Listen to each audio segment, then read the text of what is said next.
मारवाड़ की एक वेश्या की बेटी की, जिसने राजा के आदेश की अवहेलना की। उसे अपने प्रेम में इतना विश्वास था कि उसने सजा की परवाह किए बिना राजा का प्रस्ताव ठुकरा दिया था। ये प्रेम कहानी पूरे राजस्थान में बहुत मशहूर है। गुजरात के बादशाह महमूद शाह का दिल मारवाड़ से आई जवाहर पातुर की बेटी कमल पर आ गया। उस पर कमल की खूबसूरती का भूत सवार था। उसने कमल को समझाने की कोशिश की और कहा, मेरी बात मान ले, मेरे पास आजा, मैं तुझे 2 लाख रुपए सालाना की जागीर दे दूंगा और तेरे सामने पड़े ये हीरे जवाहरात भी तेरे होंगे। इतना कहकर राजा ने हीरे का हार कमल के गले में पहनाने की कोशिश की। राजा के इस बर्ताव से खुश होने के बजाय कमल ने नाराजगी दर्ज की और हीरे का हार तोड़कर फेंक दिया। उसकी माँ एक वेश्या थी जिसका नाम जवाहर पातुर था। उसने बेटी की हरकत पर बादशाह से माफी मांगी। माँ ने बेटी को बहुत समझाया कि बादशाह की बात मान ले और उसके पास चले जा, तो पूरे गुजरात पर राज करेगी। पर कमल ने माँ से साफ मना कर दिया।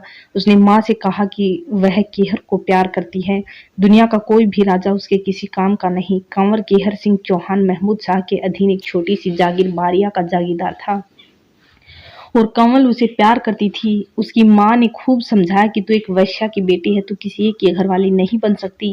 लेकिन कमल ने साफ कह दिया कि केहर जैसे शेर के गले में बांह डालने वाली उस गिद्दड़ महमूद के गले कैसे लग सकती है।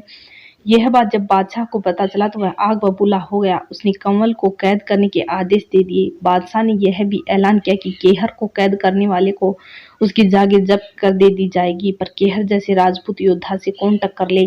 फिर भी दरबार में उपस्थित उसके सामंतों में से एक जगलाल आगे आया। उसके पास छोटी सी जागीर थी, सो लालच में उसने यह बीड़ा उठा ही लिया। होली खेलने के बहाने से उसे केहर को महल में बुलाकर षड्यंत्र पूर्वक उसे कैद कर दिया ताकि कमल अपने प्रेमी की दयनीय हालत देख दुखी होती रहे।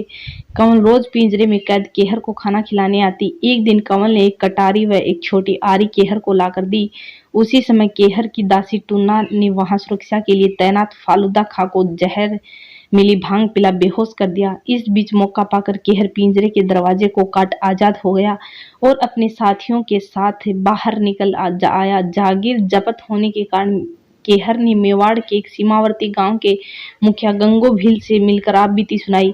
गंगो भील ने अपने अधीन 60 गांव के भीलों का पूरा समर्थन केहर को देने का वादा किया। केहर के जाने के बाद बादशाह ने केहर को मारने के लिए कई योद्धा भेजे, पर सब मारे गए। इसी बीच बादशाह को समाचार मिला कि केहर की तलवार के एक वार से जलाल के टुकड़े टुकड़े हो गए।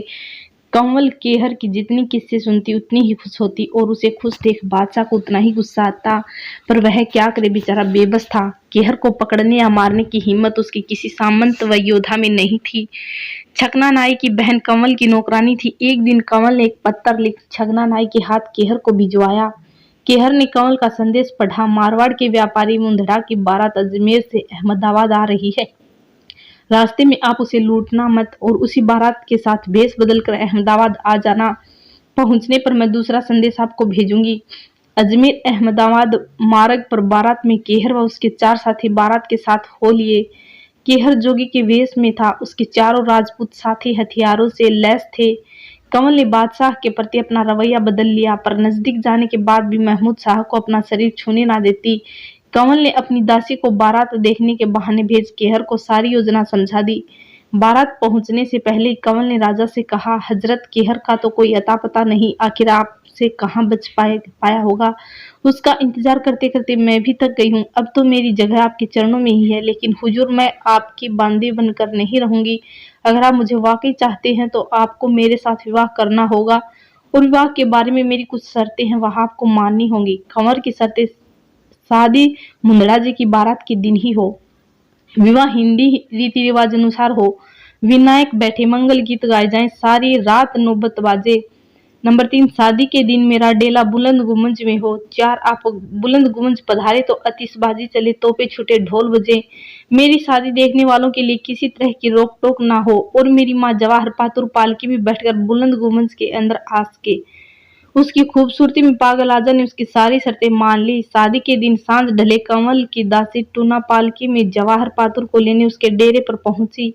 वहां योजना अनुसार केहर शस्त्रों से सुसज्जित हो पहले ही तैयार बैठा था। टूना ने पालकी के कहारों को किसी बहाने इधर उधर कर दिया। उसने चुपके से केहर को बिठा पालकी के पर्दे लगा दिए। पालकी के बुलंद गुंबज पहुंचने पर सारे मर्दों को वहां से हटवाकर कंवल ने केहर को वहां छिपा दिया।